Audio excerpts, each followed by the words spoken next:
नमस्कार दोस्तों, मेरा नाम है विशाल पोद्दार। आज हम पढ़ने वाले हैं बायोमोलिक्यूल्स के बारे में।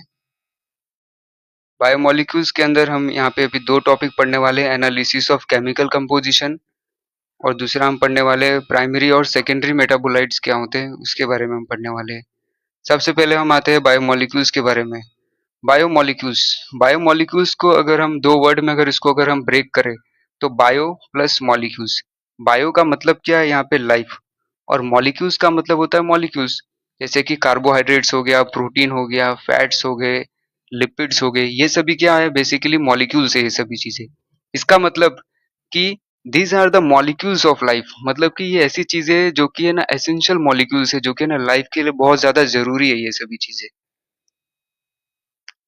टिश्यू सपोज मैं प्लांट टिश्यू लेता हूँ या फिर एनिमल टिश्यू लेता हूँ, और उसका जब मैं एनालिसिस उसका करता हूँ कि उसके अंदर क्या क्या चीजें, उसके अंदर कार्बन है, हाइड्रोजन है, ऑक्सीजन है, तो ये सभी चीजें उसके अंदर मिलेगी।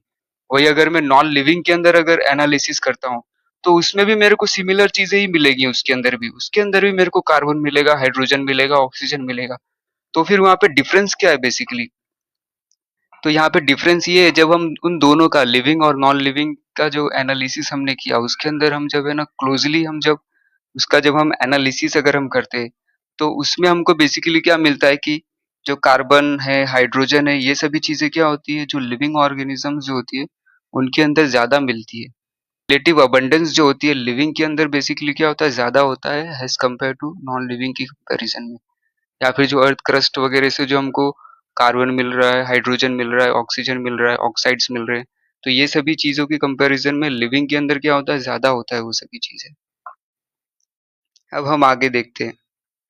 अब हम पढ़ने वाले एनालिसिस के ऊपर, है ना। एनालिसिस ऑफ केमिकल कंपोजिशन, है ना। सपोज हमको किस तरीके से हमको है ना एनालिसिस करना है। सपोज मैंने हमको क्या करना है बेसिकली, कोई है ना वेजिटेबल या फिर है ना लीवर का पीस हमको ले लेना है, कोई टुकड़ा ले लेना है, या फिर वेजिटेबल का कोई पार्ट हमको ले लेना है, और उसको हमको क्या करना है, ट्राइक्लोरो एसिटिक एसिड जो होता है उसके अंदर हमको डाल करके उसको ग्राइंड कर देना है उसको। और ग्राइंड करने से क्या होगा बेसिकली, हमको ये चीजें क्या इंपॉर्टेंट है कि हमको किसके साथ मिक्स करना है, ट्राइक्लोरो एसिटिक एसिड के साथ, और उसको हमको मिक्स कर देना है ना। With the help of motor और पिस्टल से हमको उसको पीस देना है उसको। जब हम इस तरीके से हम उसको पीस देंगे, उसको ग्राइंड कर देंगे, तो बेसिकली हमको क्या मिलेगा, एक है ना थिक स्लरी मिलेगा हमको बेसिकली, है ना। और इस स्लरी को बेसिकली जैसा कि आप है ना ये देख पा रहे हैं इस इमेज के अंदर, है ना। हमने क्या किया बेसिकली, ट्राइक्लोरो एसिटिक एसिड से हमने उसका स्लरी बना दिया। स्लरी बनाने के बाद हमको क्या करना है बेसिकली, इसको है ना फ़िल्टर करना है उसको बेसिकली। तो हम फ़िल्टर में क्या करेंगे, एक इस तरीके का हमको क्या ले लेना है, एक फ्लास्क ले लेना है, और इसके ऊपर हमको क्या करना है, चीज़ क्लॉथ या फिर जो कॉटन का जो क्लॉथ है वो उसको रख देना है, और जो स्लरी जो हमारा हमने जो बनाया था जो ग्राइंड करके, उसको ऊपर से हमको इसको डालना है। जब हम इस तरीके से जब हम करते हैं, तो जिस वजह से क्या होता है, हमें 2 चीज़ें हमको मिलती है ना, 2 फ्रैक्शन मिलता है यहाँ पे। एक तो हमको मिलता है क्या, एसिड सॉल्युबल पूल मिलता है, और दूसरा हमको मिलता है एसिड इनसॉल्युबल पूल हमको मिलता है। जो एसिड सॉल्युबल पूल है इसी को हम क्या कहते हैं, फिल्ट्रेट भी बोलते हैं इसी को। वही जबकि जो एसिड इनसॉल्युबल पूल जो होता है इसको हम क्या कहते हैं, रिटेंटेड बोला जाता है इसे, है ना। मतलब कि रिटेंटेड वो चीज़ है जो कि है ना, जो कॉटन का जो क्लॉथ हमने लगाया था या फिर जो हमने है ना चीज़ का जो क्लॉथ था, है ना, उसको बेसिकली उसने पार नहीं कर पाया, वो ऊपर ही रह गया, उसी को हम क्या कह रहे हैं बेसिकली रिटेंटेड बोल रहे हैं। और जो पार कर लिया उसको, है ना, जो फिल्टर होके जो नीचे आ गया, उसी को हम क्या कह रहे हैं, फिल्ट्रेट बोल रहे हैं।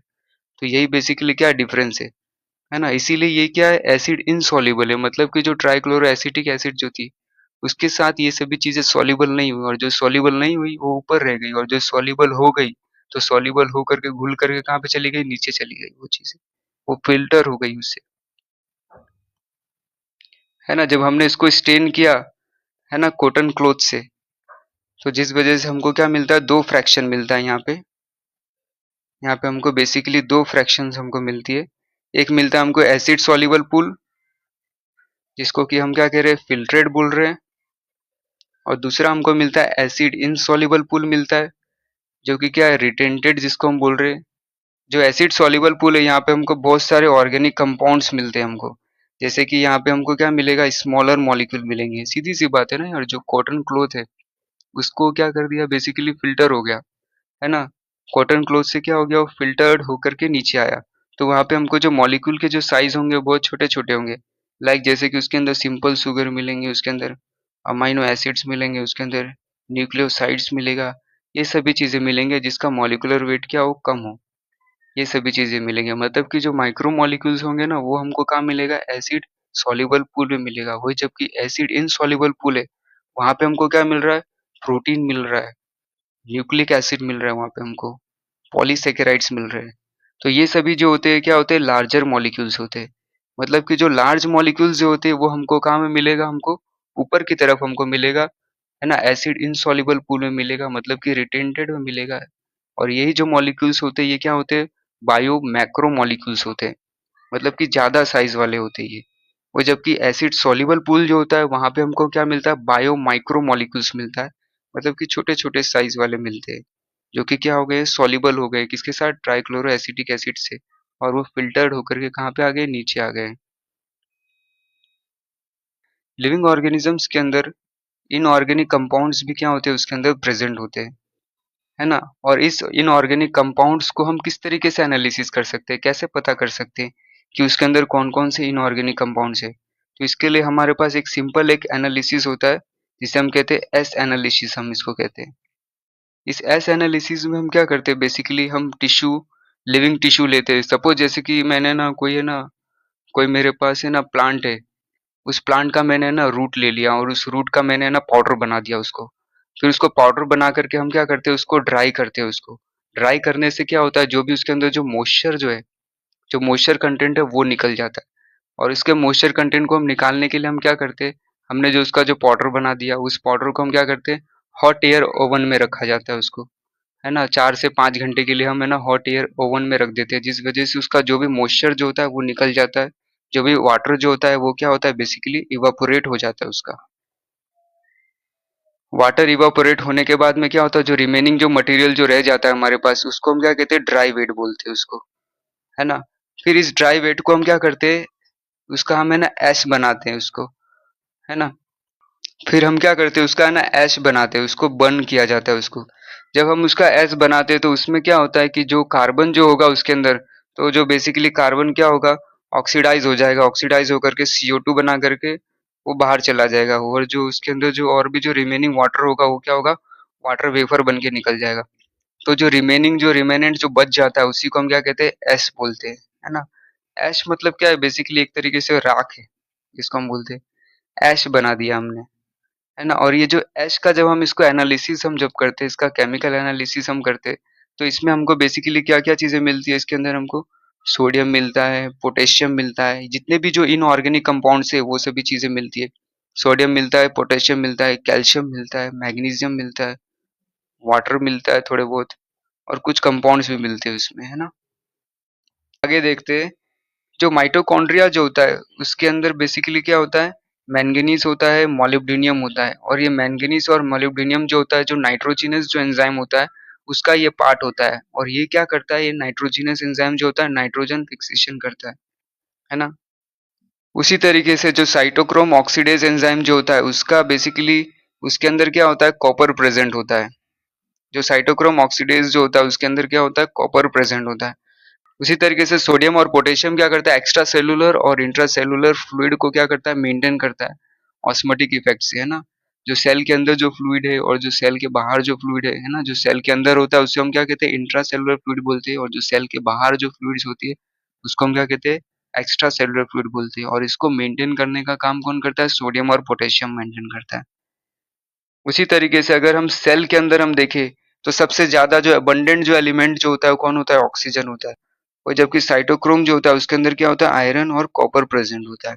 तो ये चीजें क्या काफी ज्यादा इंपॉर्टेंट पॉइंट्स है नीट में पूछते हैं ये सभी चीजें।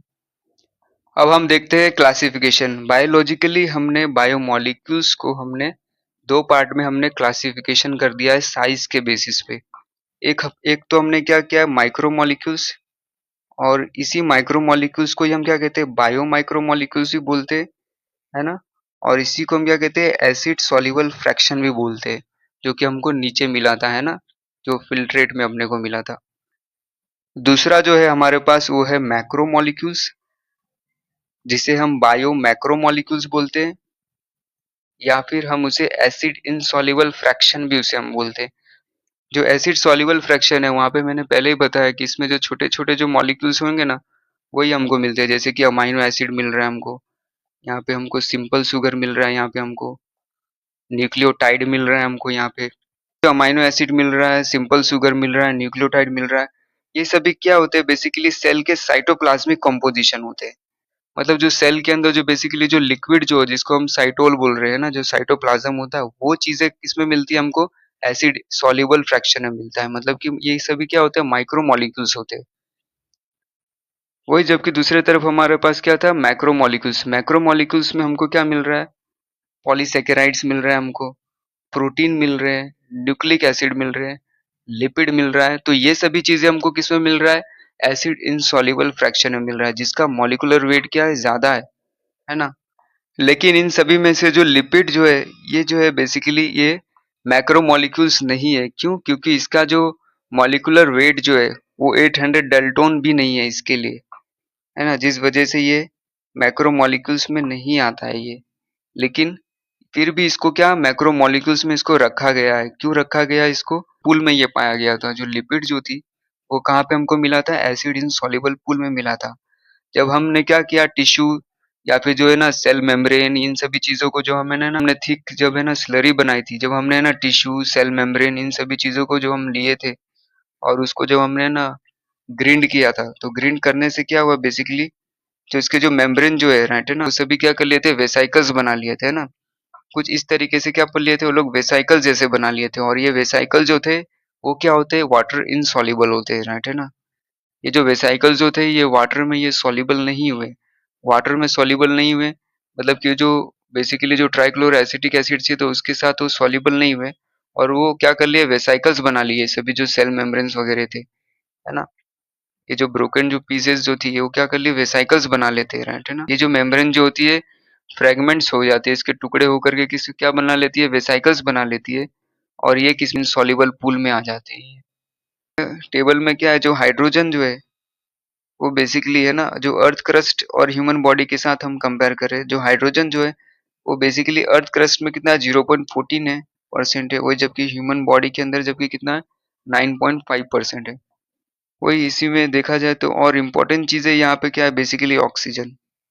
जो ऑक्सीजन जो होता है बेसिकली है ना अर्थ क्रस्ट में अगर देखा जाए तो कितना 46.6% है वही जबकि ह्यूमन बॉडी के अंदर देखा जाए तो कितना 65% है। इसी में से और जो इम्पोर्टेंट जो चीज़ें है वो है सोडियम जो अर्थ क्रस्ट में क्या ज़्यादा मिल रहा है 2.8% है वही जबकि ह्यूमन बॉडी के अंदर कितना है 0.2% है। बाद में है कैल्शियम। कैल्शियम जो है वो 3.6% है अर्थ क्रस्ट में वही जबकि ह्यूमन बॉडी के अंदर 1.5% है। मैग्नीशियम में 2.1% है अर्थ क्रस्ट के अंदर वही जबकि ह्यूमन बॉडी के अंदर मैग्नीशियम कितना है 0.1%। एक और है हमारे पास क्या कार्बन। कार्बन जो है वो अर्थ क्रस्ट में 0.03% है वही जबकि ह्यूमन बॉडी के अंदर 18.5% है। Primary and secondary metabolites. Plant जो कुछ भी है ना बनाती है बेसिकली वो किसके लिए बनाती है वो खुद के लिए बनाती है। जैसे कि अमाइनो एसिड्स बना रही है, शुगर बना रही है, क्लोरोफाइल बना रही है ना? हेम्स बना रही है। तो ये सभी जो कुछ भी चीज़ें बना रही है वो क्या बनाती है वो अपने खुद के लिए बनाती है। तो ये सभी चीज़ें क्या करती है जैसे अमाइनो एसिड हो गया, शुगर हो गया, क्लोरोफाइल हो गया, हिम्स हो गया, ये सभी चीज़ें क्या करती है रिक्वायर होती है किसके लिए फॉर मेटाबॉलिक प्रोसेस के लिए। जैसे कि वो फोटोसिंथेसिस करती है इसका यूज़ करके जैसे क्लोरोफाइल है तो क्लोरोफाइल से क्या करेगी वो फोटोसिंथेसिस करेगी, है ना? रेस्पिरेशन करती है ना? प्रोटीन हो गया, लिपिड हो गया, है ना? प्रोटीन और लिपिड का क्या करती है मेटाबॉलिज्म करती है ना? तो ये सभी चीज़ें क्या करती है प्लांट्स के लिए क्या बहुत ज़्यादा इम्पोर्टेंट है ना? जो कि उसके फंक्शन को क्या करती है परफॉर्म करती है। उसका जो नॉर्मल फिजियोलॉजिकल फंक्शन है उसको क्या करता है परफॉर्म करता है। तो ये ऐसे चीज़ों को हम क्या कहते हैं प्राइमरी मेटाबोलाइट्स बोलते हैं। मतलब ऐसे मेटाबोलाइट्स जो प्लांट के लिए यूज़फुल है, ऐसे को हम क्या कह रहे हैं प्राइमरी मेटाबोलाइट्स बोलते हैं। और जबकि सेकेंडरी मेटाबोलाइट जैसे कि प्लांट जो होती है amino acid, sugar, chlorophyll, hymns ये सभी चीज़ें तो प्रोड्यूस करती है लेकिन उसके साथ-साथ क्या करती है रबर भी क्या करती है प्रोड्यूस करती है कुछ प्लांट्स, है ना? ड्रग प्रोड्यूस करती है कुछ है ना पिगमेंट्स वगैरह हो गए, कुछ कलर वगैरह हो गए, वो प्रोड्यूस करती है, स्पाइसेस प्रोड्यूस करती है, सेंट्स प्रोड्यूस करती है। तो ये सभी चीजें क्या होती है, प्लांट्स ये सभी चीजें भी क्या करती है, प्लांट क्या करती है, प्रोड्यूस करती है। लेकिन जो रबर है वो प्लांट के लिए कोई काम का नहीं है, उसके लिए डायरेक्ट उसका कोई इंपॉर्टेंस नहीं है उसके लिए, है ना। तो ऐसे चीजों को हम क्या करते हैं, सेकेंडरी मेटाबोलाइट्स, जो कि प्लांट्स उसका यूज नहीं करती है, ऐसे को हम क्या कर रहे हैं, सेकेंडरी मेटाबोलाइट्स बोलते हैं, है ना। तो जो सेकेंडरी मेटाबोलाइट्स है उसका कोई भी है ना डायरेक्ट फंक्शन नहीं होता है, उसके ना ही ग्रोथ में ना ही डेवलपमेंट के लिए। मतलब ये वो चीज है जो कि ना प्लांट्स के ग्रोथ में या फिर उसके डेवलपमेंट में कोई रोल प्ले नहीं कर रहा है डायरेक्टली। हाँ, लेकिन इसका क्या है, बेसिकली इकोलॉजिकल इंपॉर्टेंस इसका है ना। जैसे कि अगर हम देखें, जो साइनोबैक्टीरिया जो होता है ना, कुछ जो साइनोबैक्टीरिया की जो स्पीसीज जो होती है वो क्या करती है, सेकेंडरी मेटाबोलाइट्स प्रोड्यूस करती है ना। और ये सेकेंडरी मेटाबोलाइट्स क्या करता है, टॉक्सिक इफेक्ट प्रोड्यूस करता है ना, जिस वजह से इसके जो सेकेंडरी मेटाबोलाइट जो होते हैं, साइनोबैक्टीरिया के जो सेकेंडरी मेटाबोलाइट जो होते हैं, जो कि टॉक्सिक इफेक्ट प्रोड्यूस कर रहे हैं, है ना, इसको हम क्या करते हैं, बेसिकली हर्बिसाइड्स या फिर हम इंसेक्टिसाइड्स के फॉर्म में इसको हम यूज करते हैं, है ना।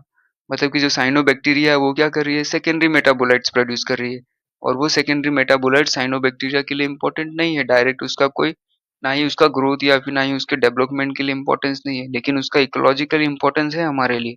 वो ये कि वो क्या कर रहा है, टॉक्सिक इफेक्ट प्रोड्यूस कर रहा है, जिस वजह से हम उसको हर्बिसाइड्स या फिर हम उसको इंसेक्टिसाइड्स वगैरह में हम उसको यूज कर सकते हैं उसको।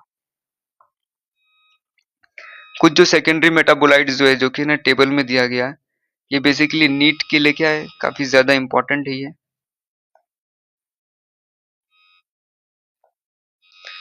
नीट में इसमें हर साल एक ना एक इसमें से क्वेश्चन आता है।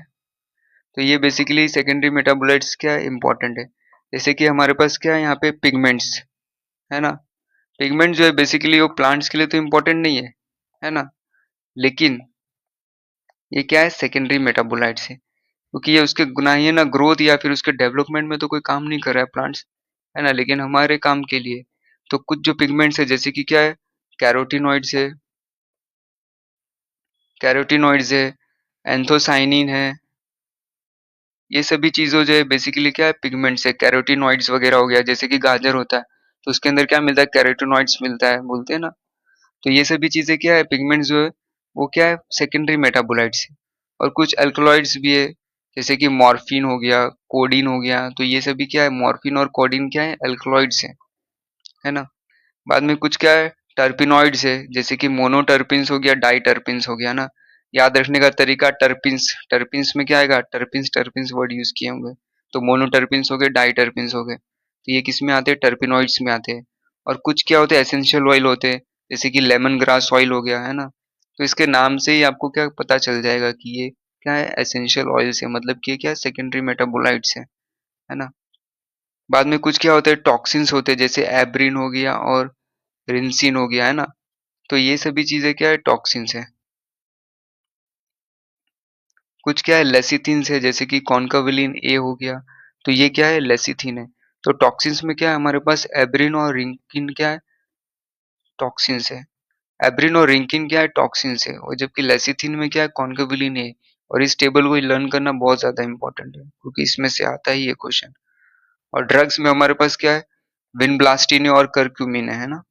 तो ये दो क्या है हमारे पास, ड्रग में क्या है, विनब्लास्टिन हो गया और करक्यूमिन हो गया, क्योंकि जो भी ड्रग्स प्रोड्यूस कर रहे हो प्लांट्स के लिए यूजफुल नहीं है, लेकिन ह्यूमंस के लिए तो क्या है, यूजफुल है, उसका इकोलॉजिकल काफी ज्यादा इंपॉर्टेंस है।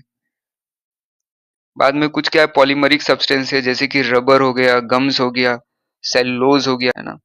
तो ये सभी चीजें क्या है, पॉलीमरिक सब्सटेंस है, तो ये सभी क्या है, सेकेंडरी मेटाबोलाइट्स में आते हैं ये सभी चीजें। Thank you.